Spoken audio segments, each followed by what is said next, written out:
Жогоруда чагылдырылган диаграммада Кошмо Штаттардын 1970 жылдан 1985 жылга чейин фруктоза камтыган жүгөрү сиропунун жылдык киши башына керектөөсү көрсөтүлгөн. Төмөнкү функциялардын кайсынысы көрсөтүлгөн байланышты эң жакшы сүрөттөйт? Бул жерде бир диаграмманы карай турган болсок, бул диаграмма берилген. Бул диаграммада фруктоза камтыган жүгөрү сиропунун киши башына керектөөсү көрсөтүлгөн. Андагы чекиттерди эгерде биз биргелештире турган болсок, бул жерде өсүү болгондугун байкай алабыз.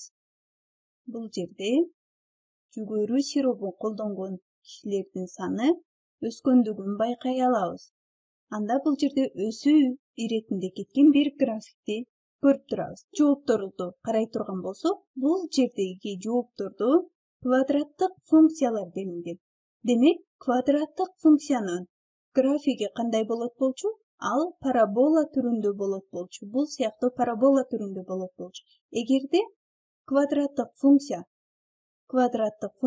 оң сан боло турган болсо, анда анын графиги бул түрдө көрсөтүлөт. Ал эми квадраттык функция эгерде терс сан боло турган болсо, анда анын графиги терс парабола бул сыяктуу болуп көрсөтүлөт болчу. Демек, бул диаграмманын функциясы дагы оң квадраттык функцияга барабар. Анда жоопторду карап көрөбүз. Бул жерде берилген биринчи функция оң квадраттык функцияга барабар, ал эми экинчиси терс квадраттык функция, үчүнчү оң квадраттык, ал эми бул жерде дагы терс квадраттык функция берилген. Демек, биз бул жерден жооптордун терс квадраттык функцияларды чыйып салсак болот. Себеби биздин графигибиз өсүү иретинде кетип атат. Анда бул эки жооптун кайсынысы биздин графиктин функциясы экендигин аныктоо үчүн биз x-ка кандайдыр бир маани берип көрсөк болот. Бул жердеги x-ка кандайдыр бир маанини берип көрөт. X-ка кандайдыр бир маани бере турган болсок, y кандай болот? Эгерде x-ка 0 бере турган болсок, y 0 же 0го жакын сан экендигин байкай алабыз. Бул графиктен 0 же 0го жакын сан экендигин байкай алабыз. Анда биз x-ка эгерде 0 бере турган болсок, y 0 же 0го жакын сан экендигин аныктадык. Себеби бул жерде графиктен дагы көрүп турабыз. Анда берилген функцияларда x-тин ордуна 0ду коюп көрөбүз. Биринчи функцияда x-тин ордуна 0ду жаза турган болсок, анда бул жер 0го барабар, бул жер дагы 0го барабар. Ал эми y 0,969га барабар экен. Демек, жазып алалы.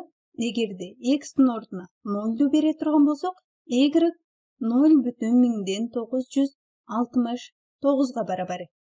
Ал эми бул функцияда байкайбыз, x-тин ордуна 0ду бере турган болсок, анда бул жер 0го барабар, бул жер дагы 0го барабар. Ал эми y 969га барабар экен.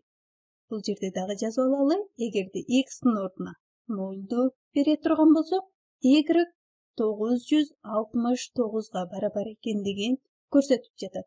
Ал эми биздин графикте болсо, бул графикте болсо, эгерде x-тин ордуна 0ду бере турган болсок, y 0 же 0го жакын сан деген болчубуз. Демек, 0го эң жакын болгондугу кайсы функция экендигин аныктайбыз. 0го эң жакын болгон бул.